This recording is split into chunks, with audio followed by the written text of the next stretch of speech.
Right, good afternoon, everyone. Welcome to our weekly webinar. The clock has struck noon here in our Cape Town studio, and we're thrilled to have you to join us for today's live investment event and webinar, brought to you by Real Estate Investor in conjunction with High Street Auctions, the premier marketplace for buying and selling property.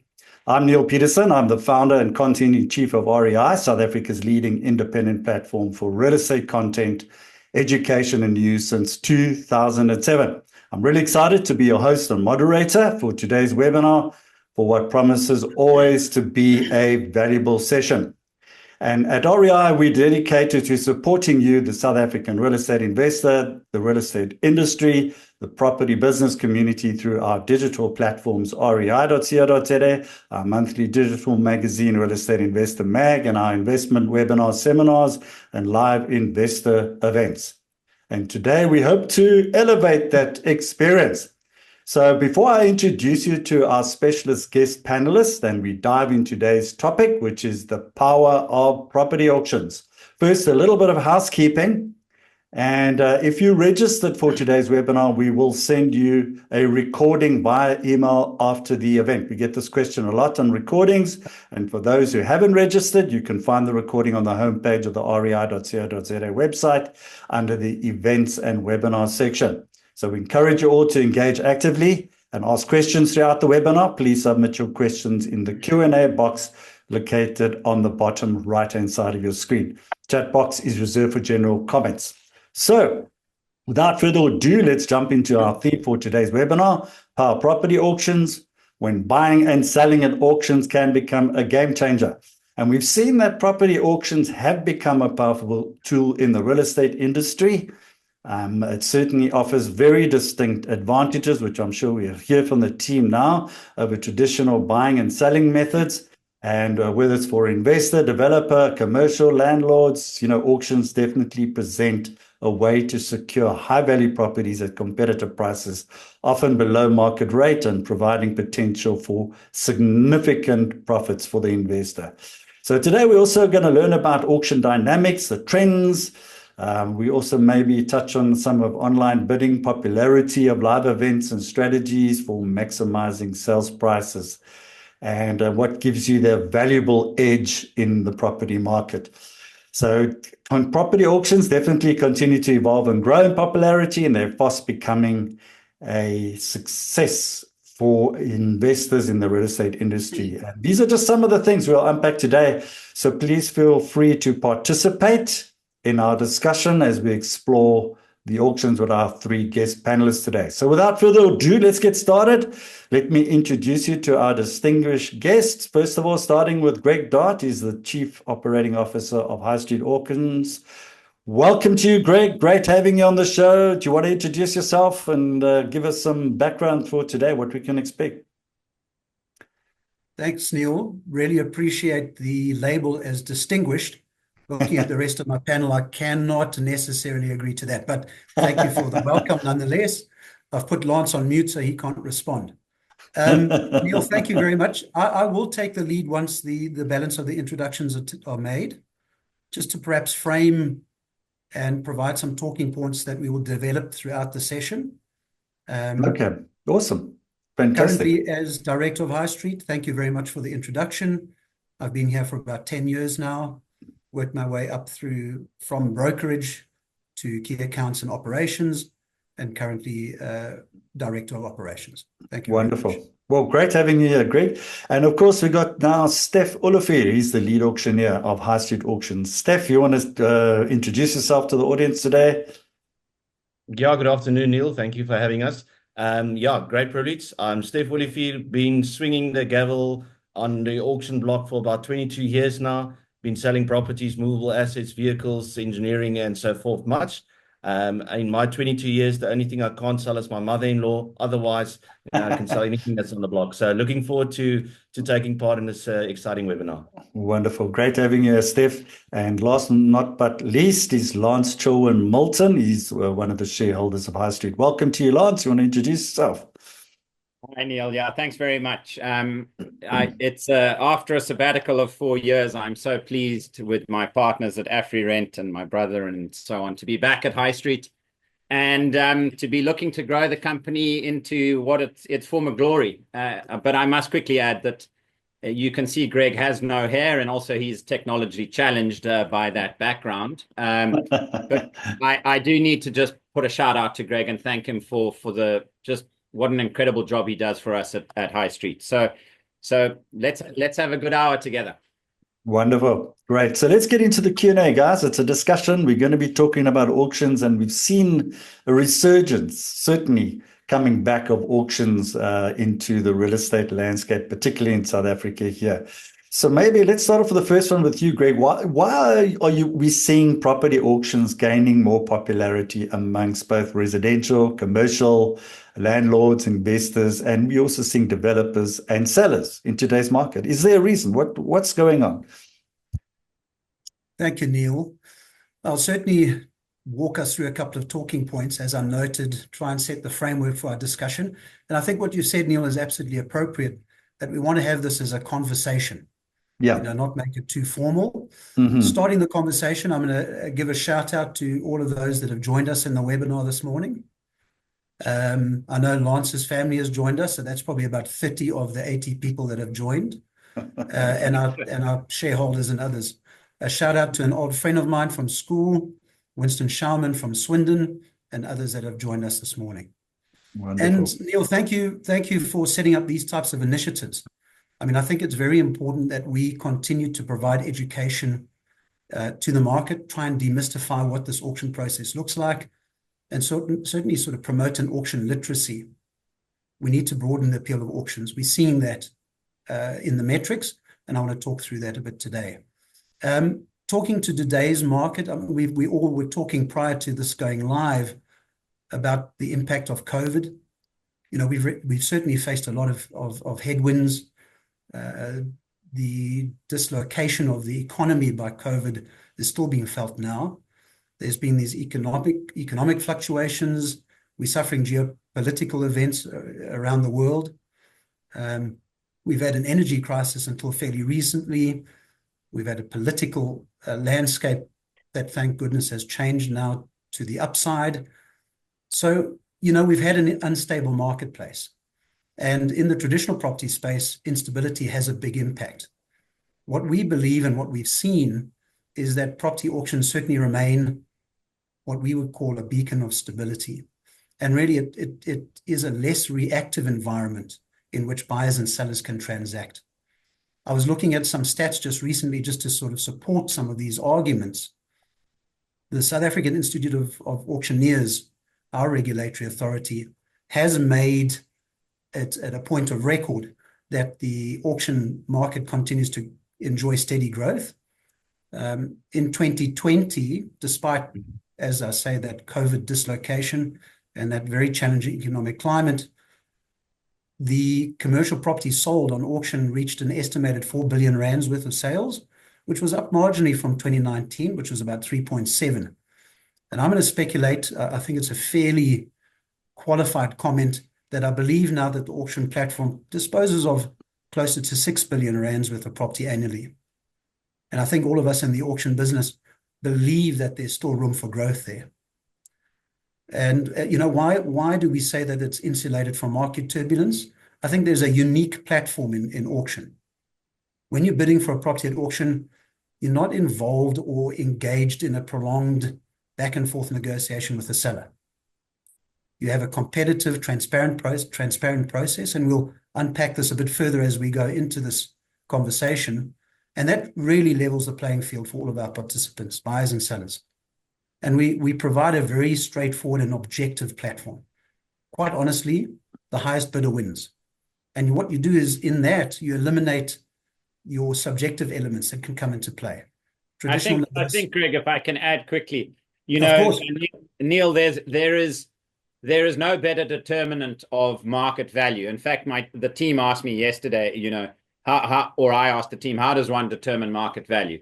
Well, you only determine market value by having a series of willing buyers and a willing seller, and you put all those people into a room and you find a price, that has got to be regarded as the market value, because all of these people have gone through due process to be in that room. They're qualified. They've done their due diligences.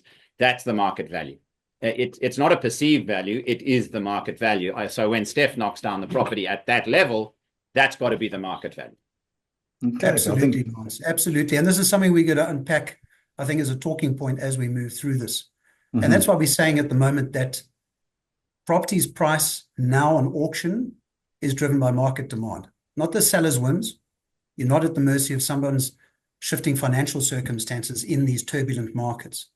And we've also, determined very fairly that in a competitive auction, you create fair value and objective price. At the end of the day, the final sale is determined by our bidders. And I think what you've got then is an alignment with the prevailing market conditions. And as Lance says, it's a bellwether or barometer of value. I'm going to share a slide here quickly.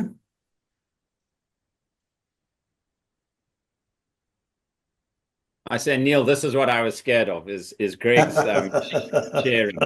There we go. We got it right. Thank you, Lance. We had a practice run on there. Absolute confidence. So talking to the people that have joined us today, again, thank you. One of our guest speakers on a number of occasions, Adrian Saville, as Professor of Economics, Finance and Strategy at Gibbs, very independent thinker, certainly a very innovative thinker. He's recognized globally and in the local markets as an analyst and strategist. He's a guest speaker at our auction talking about new markets, new models, and new mindsets. But in talking to him not so long ago, he has spent some time analyzing our platform and our business model. And he said that what really strikes him and impresses him is that the auction platform is able to effectively unlock liquidity and price discovery. That's talking to Lance's point again. Price discovery is essential in a marketplace, and the auction is one of the best and most effective platforms for price discovery. Now, price discovery, and again, I'm just talking broad points, and we'll unpack this later, but price discovery also allows us to unpack value across all asset classes. Could be fine wines, luxury watches, classic cars, yellow metal, fleet. And those are things that perhaps we'll talk to about later in terms of line extensions of the business that we are in. The other thing is that we've enjoyed great success with the City of Cape Town, specifically unlocking value on leases, disposal of leases that they've given us. And we disposed of leases and building rights for the City of Cape Town over the last year on assets such as the Virgin Active Precinct in Greenpoint, the McDonald's complex alongside the DHL Stadium, and more recently, and Lance perhaps would want to talk to this as well, the Tower Block building rights on the foreshore. Those are some of the examples of some of those properties that we've unlocked some value. And it talks to the city's initiative to derive maximum benefit from its non-core land. There's a lot of this non-core land. They are looking to untap income streams and to reinvest that for best economic and social value. So the price discovery is across multiple asset classes, as we say. No, I think, Greg, what the advantage of our partnership with the city is that the city has been able to take assets to market in a public forum, Neil, and Steph has been instrumental in selling these properties. But what it's allowed the city to do is create this incredibly transparent marketing of prime real estate that they have in the town. Obviously, the City of Cape Town has got to be the place to be, I suppose, in real estate in the country at the moment. And they've done it incredibly well. They really, really have. They go through a delegation of authority that I have rarely seen from sellers. And that has helped our process enormously. It really has. And we are very fortunate that the results that the city has achieved through High Street have been great. They really have. To actually answer your question, why is property gaining more popularity? I just think basically it's because there's a lot more of them. Taking 20 years ago, there you probably had 2 or 3 major auction houses doing, commercial and retail properties and selling development opportunities. I think currently, there'll probably be more than 50 or 60 in South Africa doing it currently. So it's gaining popularity, I think, because it's a transparent way of selling. But I just think the basic point is there is just a lot more of these auction houses that's been growing that market tremendously in the last 5 to 10 years. Absolutely. Absolutely, Steph. And the last point, just very quickly, before we unpack all of these talking points in more detail, you and I were talking just before we joined the live call this morning, Neil, and I was just talking to the fact that, although there is a misperception often in the marketplace that an a place for distressed sales, and I think we need to demystify that point, that most of the mandates that we get are non-core assets. It's a seller looking to bring liquidity to balance sheet. It's perhaps he's overweight in a region or a segment or an asset class he's trying to move out of. So very few of our instructions are distressed sales. But, and given the comment made earlier about this COVID impact, and we're still feeling that, if I looked at Stats SA, their notes, they were saying that from 2020 to today, July year to date, almost 8,500 businesses have gone into liquidation. Unbelievable. So we are certainly seeing significant activity in the distressed property auctions in South Africa. Yeah. And they are, those assets are sold to recover debts or resolve any financial distress. Can you just stop sorry to interrupt it, Greg. Yes. Can you stop share on your slide? Because you're bringing up some very valid points here, and people want to see you. No, absolutely. The next slide was to talk to that point, and then I'm going to jump out of this, Neil. Okay, perfect. Is the fact of the matter that we have worked a lot with turnaround, restructuring, and insolvency specialists to provide an optimal value for distressed sales. We're not in the business of deeply discounting assets in a distressed market. We're trying to unlock optimal value. And some of these examples, these were Nedbank and ABSA instructions, those 2 liquidations, and we've helped preserve and protect value. We've got great results on the marketplace.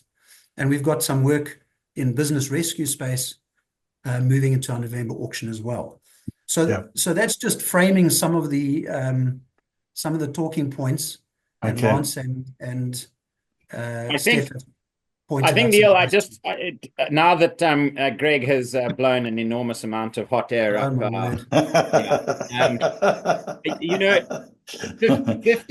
15 years ago when we conceptualized and put High Street together, we as auctioneers, or my partners that were the auctioneers and so on at the time, they had all come out of that space.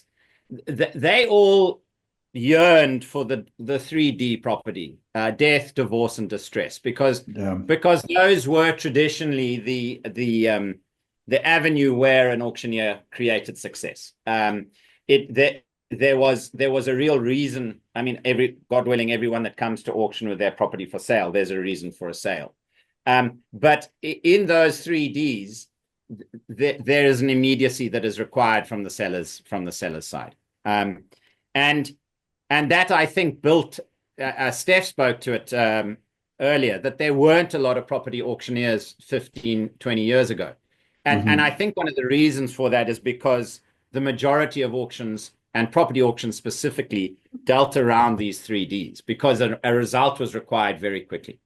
I think that with the education of the market, and also, very importantly, the growth of the capital market business as a whole in South Africa, what you have found is that sellers that are changing their portfolio around and so on, and perhaps need a nimble sale rather than a drawn-out private treaty sale, which in certain instances can take anything up to 6 months to a year.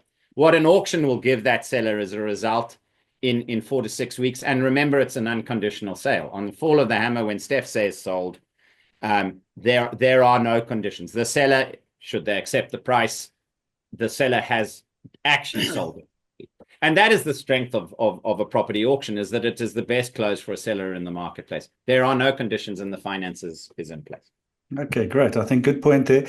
And just coming back to what you were said 15 years ago, I mean, we still haven't forgotten about the global financial crisis that we had, 2008, 2009, where we saw in South Africa a lot of properties was sold on auction, many way below market value. And I think at that stage created a little bit of a maybe auctions wasn't the best advertisement at that particular moment in time, and I think it has definitely come back without a doubt, and for the very reason that you've been sharing with us now, Lance and Greg. So Steph, I want to bring you in here because you're the guy up front here. You're the guy sort of with the gavel in the hand, and so let's talk about what way does speed of auctions offer advantages over traditional? Because it is speed. I mean, it happens once it's there, the gavel's down, boof, sale's done. So maybe just share a little bit from that perspective in terms of that which is very different to a more sort of private treaty type sale. No, absolutely. I think speed can be, taken in two ways on an auction. It can happen on the platform where, the actual sale is quite quick. The auctioneer, depending who they are, runs quite quickly through the numbers. And the statement sold happens quite quickly. But I think what this actually relates to is that, on the fall of the hammer, it is a legal binding contract on the auction block when the auctioneer has that statement sold. And there's no afterwards negotiations or anything like that. It's a very quick chain of events that takes place. And I think from the start, from the auction process, where we load a property and mandate it and take it to auction, advertising, selling, and signing, the offer to purchase of the auction, it's a very nice, quick process. And that helps investors to change or invest in more properties on a quicker basis. You don't have to wait for a month or two or three with the normal ways of sale of properties.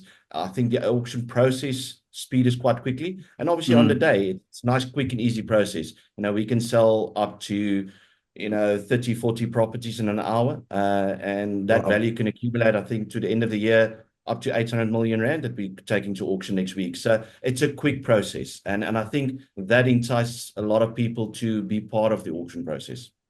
Okay, excellent. Yeah, I think just quickly, I want to add on to what Steph said there. I think it's important for people that are considering getting involved in an auction, either as a buyer or a seller. What's interesting is that the property is in fact sold. I use that term lightly, but it is in fact sold before the auction. And the reason why I say that is because if your brokerage team and your consultants are such that they have sold the property to 4 or 5 people, it's Steph's skill to obviously bring those people to close. But to all intents and purposes, what you're giving Steph, I hope, and certainly High Street has managed to perfect this, is you're giving Steph qualified people, qualified buyers, and the skill of Steph to convert those buyers into the level where they're comfortable or not to purchase. That's the beauty of an auction. So a seller will have 4 or 5 buyers at any one time, hopefully in a room bidding against each other. And Greg, I think, also one of the advantages I've seen with auctions is that when, and it's quite, when there's competitive bids, it can create an incredible buzz in the room, isn't there? There's like a buzz that is now and it's toing and froing between different buyers. And so I just want to ask you a little bit about how can property sellers maximize their profits in an auction environment? I mean, maybe take us through a little bit of that process where sellers can set a reserve price and, how that creative bidding process amongst buyers works and how they can prepare and position their property to attract the right bidders. Do you want to maybe go into that process a little bit? Absolutely. And I think the point that a reserve price is set is absolutely essential, Neil. When we go through that process initially with the seller, it's very much a consultative process. We must give advice as to where the market trends propose a value to the seller, and we need to guide him on what he needs to do to be aligned to that market. If we've got a non-aligned seller with market, we're not going to get a transaction concluded. So it's very important that we talk about the trends and what we're seeing. We've got a great reference to the work that we're doing, the library of work that we're doing at any one time. So setting that price right up front is essential. We then go to market, and the very important thing here, and Lance made the point too, is you're only going to optimize the outcome if you've got lots of motivated buyers. And one thing that auctions does particularly well, and High Street do very, very well, is that we've got a very extensive and effective marketing platform, and it's various channels. It's online, it's print, direct marketing, and you get all of these potential buyers entering a process at the same time. And in 4 to 6 weeks, you start mobilizing interest from the marketplace. You start getting a pre-auction buzz, because every one of those potential buyers knows that they're competing to deliver a result either pre-auction or an auction date. We have a set time frame, and people have a call to action they've got to deliver on. So you start creating this competition prior, and you start getting visibility on who those buyers are. You bring all of those buyers into an auction environment, and there indeed you start seeing that competition. And prices can escalate very quickly on the floor as egos and emotions interact in that environment. And Steph does a good job of eliciting those types of responses. So at the end of the day, a seller is working with a very qualified pool of buyers, all actively and simultaneously engaging on that property that they desire to transact on. And we get them into a competition mindset. The fear of losing has a significant impact on what that value looks like. And other than the fact that you elicit a optimal bid on the day, there's other profit benefits if you're talking about profit. But let's talk about economic efficiency. When we go to market, the seller, because it's such a short time frame, no longer has to have the associated holding costs, mortgage payments, property taxes, maintenance expenses. We diminish those exposures because we have such a short time frame in the market. And the other element of profitability, I suppose, in unpacking your question, is the seller doesn't pay commission. So that's a buyer cost. So at the end of the day, the seller has the benefit of going to market, looking for price discovery, mobilizing a lot of active buyers simultaneously who compete for that property. He has the economic efficiency of handling costs being reduced, holding costs, because he's going to get a result on the day, and he doesn't pay for the commission. So there's a number of elements to that, the reason that a seller comes to market on auction. I think just to add quickly, how does one determine a profit?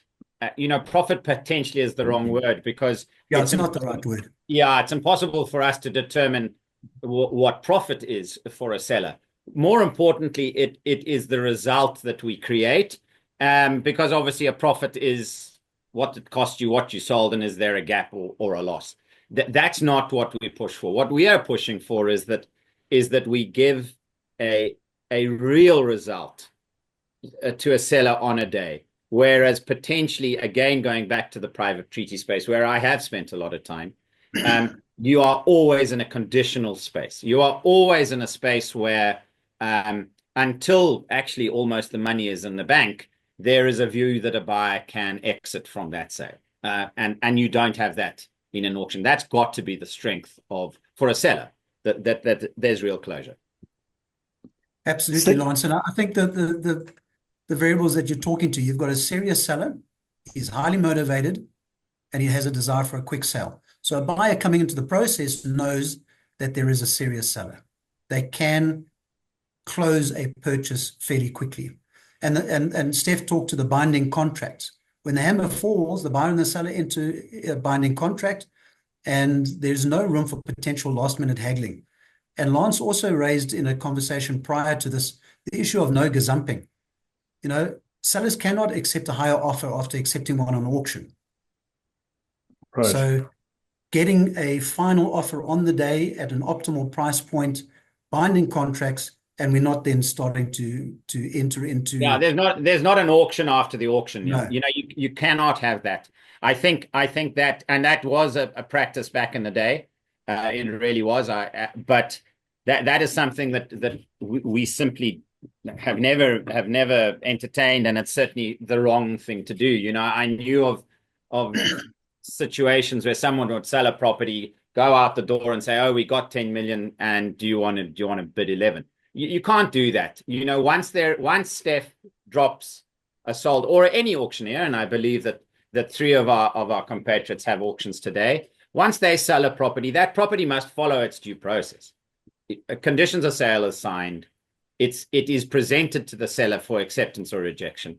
Only once it's rejected can you then engage with another potential purchaser. Okay, Can great. I offer one more point? Of course you can. And I'm not trying to Yes, no, not at all. dominate the conversation here. I'm Not sorry. at all. Not at all. But Please go ahead. what we've seen here, Neil, is because we provide detailed investor packs on the property, it enables our buyers to engage in a very transparent fashion on these properties. All of the necessary due diligence information is at hand, and it enables them to do their assessment of the property quite quickly. And what that has enabled us to do in certain instances is to close on properties. We talk about sales on steroids. And I don't think that's an unfair claim to make, because we can sell in 2.5 to 3 weeks. And to that point, as a reference, I mean, we had a Puma and OK Minimark fuel retail complex. We sold in 2.5 weeks for over 35 million rand. We sold a 3,000 square meter GLA ShopRite, a corporate tenanted facility at an excess of 35 million before auction and over mandate in 3 weeks.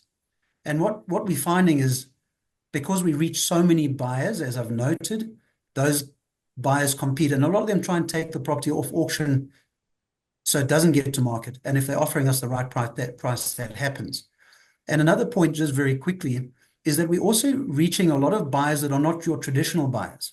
So, for example, talking to that Puma and OK Minimark, we had traditional fuel retail investors in the room, but the highest bid came from somebody that owned a logistics and fleet business. And the rationale for his purchase is he wanted to stop their trucks and fill up at that fuel station. So he had a different strategic driver, and it means we reach people that want that property for any particular strategic reason, and he, in fact, attached higher value to that asset than the traditional fuel retail buyers. So that's also important. We reach new pools of buyers that have different strategic reasons for entering into the real estate space.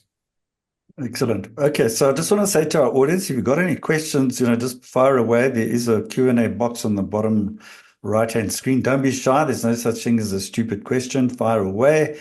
Whatever it is that you want to know about the auction process, let's put it there. So you too quiet there, Steph, for a lead auctioneer. You should be, calling for the bids there. So I'm going to bring you into the conversation over here. Since bids are public and the auctioneer does control the pace, what role does this open bidding process play? I mean, we want to, and we've touched a little bit on this with Lance already, in fostering fair competition where both buyers and sellers know exactly where they stand. So let's talk a little bit about how do auction dynamics help create a fair and competitive marketplace for all participants? And I dare say it, I'm going to be a bit controversial now. There was an issue, and it wasn't you guys, I'll make it crystal clear, of ghost bidding. And that sort of came into it. And so, Steph, if somebody, you put on the gavel, you close it down, what percentage of those sales on putting down the gavel are actually closed at the end? Or are there some which you still have to probably put back on auction again where the sale doesn't go through? So I've asked a whole lot of things here, but essentially let's talk about auction dynamics that help create a fair and competitive marketplace for all participants. Thanks, Neil. I'll start with competitive bidding. Competitive bidding on an auction generates urgency among buyers. We spoke about the buzz, we spoke about the vibe. Competitive bidding is one of those essential dynamics that high street uses, and we try and enforce on an auction day as one of our dynamics, that it leads to quicker sales, leads to quicker closing times. If you can create that transparent, very important, a place where visible bids, all buyers can see the bids, everybody can see the bids. It gauges the market's interest, and it gives people the ease to make a decision on the day. With the last couple of years, where online auctions has become a massive part, and I know there's another question regarding that, but that dynamics played a massive role in changing from live auctions to online auctions, where online auctions reach a massive wide pool of potential buyers. You don't specifically have that vibe and dynamic that you can create on an auction day. Where we, as the high street auction company, had to, be very, very clever in the way we present our online auctions while doing a live stream. I think we were one of the first in South Africa to bring the live streamed auctions to your cell phone, to your tablet, to your laptop. And then it becomes the auctioneer's real challenge to create that auction dynamics, even if you're sitting 10,000 miles away, or even if you're in the house and on the auction block. So to answer your question, auction dynamics plays one of the biggest roles in closing the process, in saying that statement sold. How many are sold on the auction block on the day? It varies from auction to auction. I wouldn't be very vain and say 100% every auction. I wish, Some Greg, auctions I will be wish 80%. it was 100% every auction. If we had a good auctioneer, it could be Lance. Yeah, exactly, Greg. I'm going to sold now and then leave. So yeah, so Neil, to answer that question is, sometimes there is a little further push to approach, but with a willing buyer and a willing seller, and those two need to come together at the end of the day. If mandate price or reserve price in that matter is not reached and is slightly below, if the seller is willing and the buyer is willing, there is a middle way to be found. The auction most of the time brings them very close to that point where, most of the time it just gets accepted straight after the auction with a little bit of negotiation. But I think that dynamic to get the buyers to that point and to that price point, specifically talking about a property sale, that dynamics is very, very important. And it also varies from auction house to auction house. Some auctioneers does it completely differently. Takes it very slow and easy and very, I would say slightly more conservative. We as the high street auction company like to go out there. We like to wine, dine, entertain, and make an event of it. We would love people. My most important factor is obviously to sell a property, but I want people to enjoy the experience. If you're a first-time auction buyer, it's sometimes nerve-wracking. And you need to feel comfortable. You need to feel at ease. And that's part of my job and the team's job too. When you arrive on the day, all the information should have been provided. The day of the auction should be a fun, nice, slightly nervous, but a great entertaining day. And mostly auctioneers are entertainers. They call a few numbers and they say sold. But there's slightly more to it, but we can't share it all to you. Okay, well, you're going to have to entertain us for the rest of the webinar here, Steph. So we don't mind if you do that. But thank you for sharing that. I appreciate that. So I want to deal with some of the questions now because, we've got 2 questions. So thank you for your questions, audience. We thought you were a little bit quiet over there, but I'm glad to see that you have. First one is from Anonymous. He says, I can buy a property due for auction directly from the owner before auction day. If so, how do I go about it? Who wants to have a crack at that one? They're trying to cut you out, guys. Anybody? Any takers? Too much. I'm giving it to Lance. Yeah, I think that's a huge misconception. Because of the amount of time, effort, and money auctioneers, and I talk globally, not just high street, because of that amount of input that we put into a property sale, that question is impossible. We only take a property to auction that is on a sole mandate. And the sole mandate, whether it's us or any of our competitors, that sole mandate is respected by everyone. And in fact, more importantly, it's respected by the seller. So in an instance of that nature, the seller would be foolish to actually engage with someone during our auction mandate and up to the period of the auction and the tail of the mandate afterwards, because he's going to be paying us. He's going to be paying us our commission anyway. That's how a sole mandate works. So Neil, it's a very clear route to market when you go to auction. you get a result, and if someone tries to do what you've just said, cut out the auctioneer, it won't happen. And what's also very important is most auction mandates through the industry have what I called, which is a tail. And that tail is anything between 3 and 6 months. So that avoids a purchaser potentially saying, oh, this is fantastic, and dealing with it, but it's not going to sell on auction. I'll contact the seller after the event. Because remember, in our auction investment memorandums, we actually disclose all of that sort of information. So if he thinks he's very clever and he can do that after the event, it ain't going to happen, because we will ensure that the mandate stands. Yeah. So maybe it's also a good time to define different types of auctions, because, maybe, there's a sheriff auction, there's a public auction, which you do with the mandate. So, and sometimes we do get these sort of, deals done behind the scenes. So maybe we define them. I don't know whether you want to have a crack at that one, Greg, in terms of that. And you wanted to obviously add to what Lance said. So do you want to take... Can I add to Lance Yes. first, if you don't mind, Neil? Of course. Lance articulated, of course, the legal framework, the legal framework that binds a seller to respect his mandate. But from a commercial perspective, the seller would be disingenuous to accept a buyer trying to circumvent us, because the more people in the campaign competing, the more likely that competition is going to drive a better exit price. So in most instances, our sellers, respectful of the mandate, if somebody approaches them, you'll say, get back into the campaign, follow the process with High Street, and give your best bid on the day, as is everybody else. So just commercially, it makes sense. Bring that guy back into the process with us. Okay, excellent. So in terms of the different auctions, maybe Steph wants to give some. Yes, Steph, do you want to give us? Yes, Steph, do you want to give us that? The different types? Well, I think you guys have said, if you're referring to the different types of auction and how that differs, as I said before, I think the online auction process had to come. It's changed the auction industry entirely in the last 5 years. I do believe that the auction industry, specifically in South Africa, has been on the foreground of embracing this transition, and it had to be of getting people to buy in a figuratively speaking term, in buying into the concept of,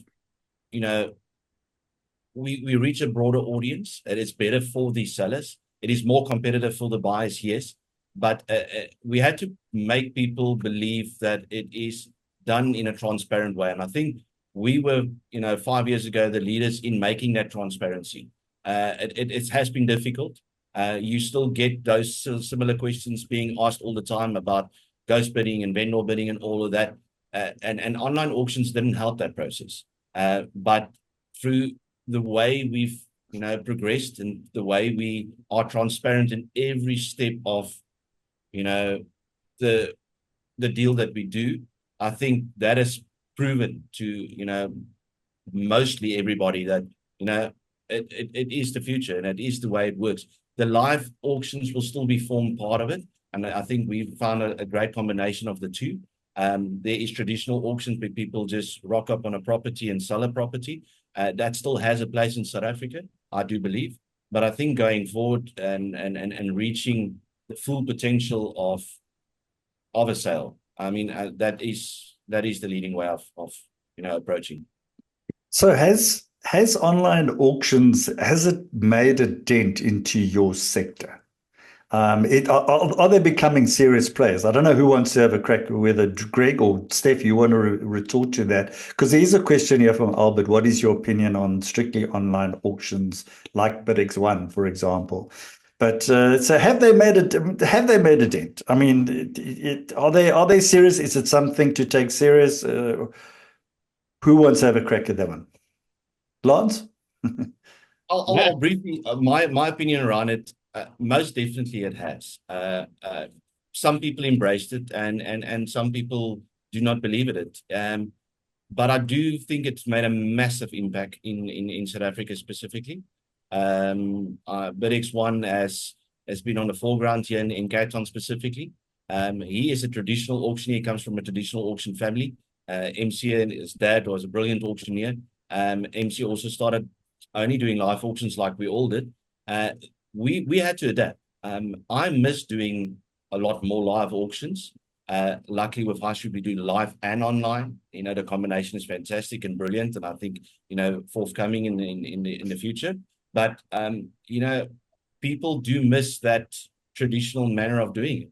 I mean, there's a traditional manner of making boerewors, and there's a new way of making boerewors. As a simple way of explaining it, there's a traditional manner of doing auction property sales, and there's a new way now. There's new kids on the block, and I do believe that's made a massive impact in the market. Yeah, I think that again, going back to that dreadful period of COVID, Neil, that perhaps brought online auction, what had to bring online auctions to the forefront. Because your traditional auctioneers, what you call a ballroom auction, which is what we specialize in, make no mistake. But what we had to do is we had to do this amazing word, which I learned 3 weeks ago. We had to pivot, and we had to learn this online space because we weren't there. And in fact, traditionally prior to COVID, I think that the majority of online auctions were in the residential space, and which is not necessarily our focus, and that's one of the reasons where online it has huge power, is that you can turn over properties and or movables very quickly because the machine continues to sell all the time. Whereas obviously a ballroom auction, you're bringing people together and you're selling on that day. So, but what COVID did, and as I said, that dreadful period, is it made the online concept possible. For instance, all of us, we're all in different parts of the country. This would never have happened in 2019. We all would have been in the same studio talking amongst ourselves and kicking each other under the table. But because of the acceptance of this online nature of business, I think online auctions as a result have grown. And what we're seeing, and what I'm hoping certainly from High Street side, is that that the ballroom auction will remain absolutely the reason for being. And in the business lines which we're moving into, we want to actually bring back that physical ballroom auction into those different aspects of other assets, which at the moment are almost 100% online. And we feel that the nature of auction potentially needs to come back to being a physical kick the tire type thing. So that's where we are. Excellent. Thanks for that, Lance. I agree with you, Lance. I mean, we've seen how these digital platforms have really democratized access to property. We've got a wider pool of buyers and sellers. But, the hybrid model at best we think is most effective, a blend of both your online and in-room. And Neil, make no mistake, buyers and sellers are still looking for this human touch. They're looking for this personal connection. Absolutely. Call it the emotional intelligence, negotiation, everything that a real estate broker and our brokers bring to the table. And tech really is just a tool that complements, and people do not diminish the import of the human element in real estate. Absolutely. I go along with that. It's an absolute enabler, isn't it, of the whole. Yeah. So let's deal with these 2 more questions to talk about. It's another one on share of auctions. Why on share of auctions the responsibility? But I want to do a comparison versus yours. So why on share of auctions the responsibility to evict occupants rest with the buyer instead of the seller, who are usually big banks with huge resources? Is it like buying something that you cannot use or access? And I think you take away all those risk aspects out of that from your auction, isn't it? So I don't know who wants to have a crack at it, whether it's Steph or Greg or Lance. Why on share? Okay. Greg, you happy to take that? Actually, no, I'm not. I'll be honest, I'm not familiar with share of auctions at all. I think that's not one in of my the purvey at all. But I think in comparison. So Neil, what I just want to say is that you take the risk out as a company that gets the mandate. You would take all the occupant risk. Is that correct, or is that not correct? No, it is because obviously more often than not we're selling an investment property for whatever reason. Okay. Again, I go back to the fact that and I think the person asking the question was referring to a sheriff auction where potentially it's a residential home. Yeah. Now, one of the sad realities that we're faced in South Africa is that there are an enormous amount of homes which are repossessed. and it is both it's an incredibly difficult thing to evict a person from their home, and it is from their home. Even if they haven't paid for it and the bank has recovered it or repossessed it, it's still their home. And I think what the institutions are basically saying is you can buy this property on a sheriff's auction or the distressed nature of that auction, but in order the fact that you are getting potentially a real bargain, because I think that it is, what the institution then does is it hands over the responsibility of that eviction and everything else, and there are no guarantees to that sale. Auction is the one platform in the country where you buy footstools. In that residential space where that potential eviction and so on is required, it is completely footstools. So if you're educated and you know what you're doing, you're buying a house with the occupant, and you will get eviction. But what the bank is saying, all we want is 10 cents, 15 cents on our rand, and you run that process. So I think that is potentially both an advantage and a disadvantage of a sheriff's auction. And what we do is we try and give, or not we, I'm hoping the whole auction industry does, is we give a full due diligence pack on the property, which is signed and accepted by the seller. And that's very important. The investor's pack is not something that we dream up. It's built in conjunction with the seller, and they're warranted, they're verified. That's a valid point, and that's really what I wanted to bring it out here. And I think you answered the question on the opposite side, and it's just you taking over the risk, and you're probably going to get it for a significant lower price, but you're going to take a lot of risk, and there's going to be probably lots more expenses and evictions and all that kind of stuff, and legal fees and everything else that goes around with that. And that's terrible advertising for an institution. You can imagine, if FNB is suddenly headlines, they're evicting 1,000 people a month. It's the wrong thing to do, and it's a very difficult thing for any institution to do. But once sold, if you or I then go through that process, and it's a very long process for eviction. I have actually lived through the same thing with a property I own. It takes forever, and it's a horrible, horrible process. But it does eventually work, and if you or I have bought a property at, as I say, 10 cents on the rand, it's probably worth doing it. Okay, awesome. Steph, there's a question, and it sounds like it's got your name on it. And it says, does the seller need to accept the hammer price? What happens if the seller does not? Do you want to elaborate on that? Yeah, I don't think the seller has to accept the offer on the auction if it hasn't exceeded the mandate price or the reserve price. So the seller's not forced, depending on the instruction as well, depending on what legal instruction it is.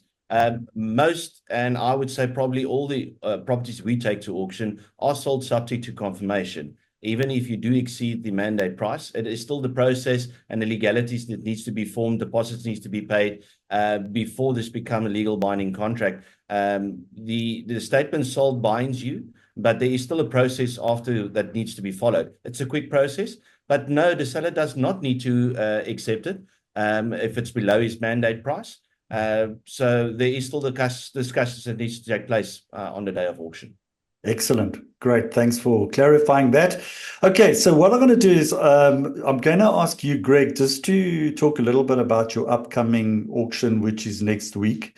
And I know you have shown us stuff already. I don't think necessarily you have to do the presentation at this time, but maybe just what should prospective bidders know about participating in a live auction? I think that's important because you've got your rules and regs.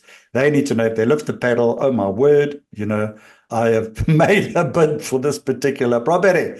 So, and we're talking specifically the one that's coming up next week in Bryanston Country Club on the 28th, starting at 12 o'clock. So maybe just tell us, what do they need to know about the auction process to ensure they're ready for this whole experience. And then what I'm going to do, I'm going to ask each one of you just to give your final wrap because I can't believe where the time has disappeared. So maybe if you can tell us about next week there, Greg. Exciting part of the year for us, Neil, as we close out the year. Typically, the November auction is one of our busiest. And we've got lots of people, lots of potential buyers that are expressing interest in the properties. But to enable them to come and give their bid, there are a couple of things that they've still got to fulfill, or, certain obligations. And Lance and I have touched on it in terms of the investor pack. The due diligence step is absolutely essential. They must be absolutely comfortable with the information that they have on the property, have asked all the necessary questions, have visited the property, have tested the feasibility of the acquisition, financially. So the due diligence is essential. On the day that they come and raise their paddle, they need to have done all their due diligence. There's no opportunity to give us an offer subject to due diligence. It is an unconditional offer. The second thing is absolutely essential that they have their financial capacity fully tested. They need to know that the bid that they're going to give is supported by a letter of credit, cash in bank, a finance commitment, whatever it might be. At the date that they raise their paddle and that bid is accepted and not done by Steph is sold, yes, subject to confirmation, but that bid is binding on that person. That price that they've offered is binding. They do not have the capacity to give us an offer subject to finance when they sign the document on the day or the next day. So finance has to be in place. If they default, there is a consequence. So people need to understand, be in a position financially and from a due diligence perspective to be comfortable with the bid that you're giving and the commitment that you are effectively contractually bound to. So make sure all of that's done. When you come to bid on the day, you have to register to bid. You have to provide all your necessary FICA documents. We're very FICA compliant. We need to make sure that somebody is fully compliant with the obligations that we have as a brokerage and they have as an independent in terms of those disclosures. Once that's all done, they have to pay a 50,000 Rand registration fee. And this is very important for sellers. They know that when a bid is tendered, that there is skin in the game. There is a commitment to the transaction, and it's part of that vetting process as well. So, research, financial capacity, all your necessary FICA obligations and compliance. I'd say those are probably the key things as you enter the auction process and commit yourself to a bid on auction day. Excellent. Thank you for sharing. So I cannot believe it, guys. We're almost approaching the end of the webinar. I think it's been a great discussion so far. Really, really interesting. I also learned some new stuff as well. And so what I'm going to do is going to ask each one of you just to give your 1 minute wrap, your parting shots, maybe leave the audience with a thought or an action or something, and that they can take away and use in terms of the whole auction process. So starting with you, Steph, do you want to maybe give us your 1 minute final wrap parting shots? I'll start with 1 million, 1 million, 150. I was me or not? I'm showing you my 60 seconds here. No, wait. I think we need to do that again, Steph. Please, can you do it again? Sorry, Lance. I thought it was me. It is Yes, you, it was. Steph. It was you. All right, was I auctioner? Right, Yes. started bidding 1 million. 1 million we have at a 1.25 million now. 1.25 million, 1.25 million, 1.5 million bid. At 1.5 million, 1.5. Neil, you can't bid against yourself, but for the website will allow it. At 1.5 million we have once, going twice, 1.5 million, sold 1.5 million. Thank you, Neil. Awesome. Thank you very much. Great way to end this, Steph. Lance, your final thoughts and parting shots? I mean, how do I go after Steph doing that? I mean, it's almost impossible to do that. So I was hoping you would take 3 minutes rather than one half a minute.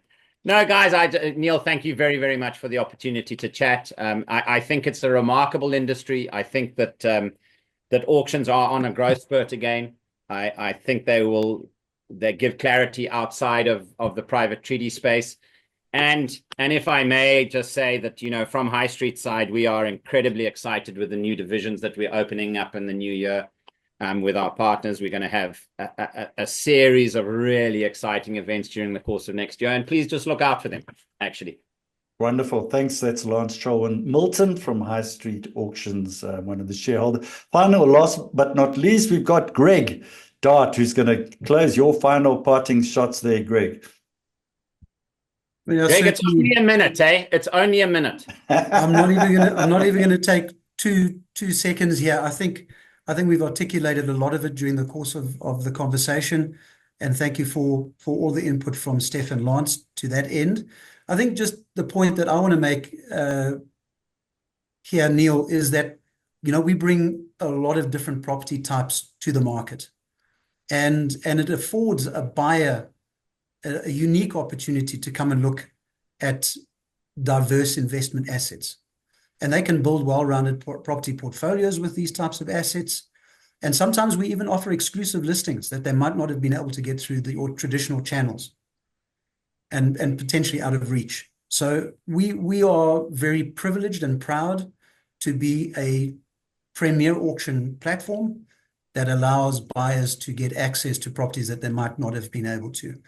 And very privileged to work with a lot of great landlords and sellers in representing them in their disposal strategies, and the auction is part of their disposal mix. Thank you very much. Greg Dart is the Chief Operating Officer of High Street Auctions. So join them next Thursday, 12 o'clock. I think 12 o'clock is the bewitching time at the Bryanston Country Club. So if you want to make a bid, that's the place to be. So to our three panelists, thank you very much for your participation and your valuable input. That's Greg, Steph, and Lance. Your insights and expertise definitely added tremendous value to this discussion. And I know our attendees really benefited from this. So just before I close, I just want to remind our audience of our final webinar for 2024. It'll be next Wednesday, not our usual Thursday slot, because Thursday is the High Street Auctions auction. So that's the place you've got to be. You've got to be at Bryanston Country Club, not at our webinar. So it's Absolutely. Wednesday. Please join us. Yeah, Wednesday, the 27th of November, 12 o'clock. That's our webinar, last one, which is due diligence tips for property practitioners. Big thing at the moment. I know we've got a lot of people that want to know that process. I know we've got about more than 150 people registered already. So to register in advance, click on the link below. Alternatively, go to the rei.co.za website. To our audience, we appreciate your active participation and engagement throughout this. And if you have a particular topic that you'd like us to cover in future webinars next year, just email us at info@rei.co.za. With your topic. And thank you once again. We hope that you've gained valuable knowledge. And if you need to reach out to any one of the auctioneers, I think, use that opportunity next week when they're in Bryanston. Once again, to Greg, to Lance, and to Steph, thank you very much. It's been wonderful. To our audience and everybody else, take care and goodbye. Until next Wednesday, 12 o'clock. This is Neil Peterson of Real Estate Investor, alongside our three panelists, Greg, Steph, and Lance, signing out. Goodbye, everybody. Cheerio. Thanks, guys. Cheers.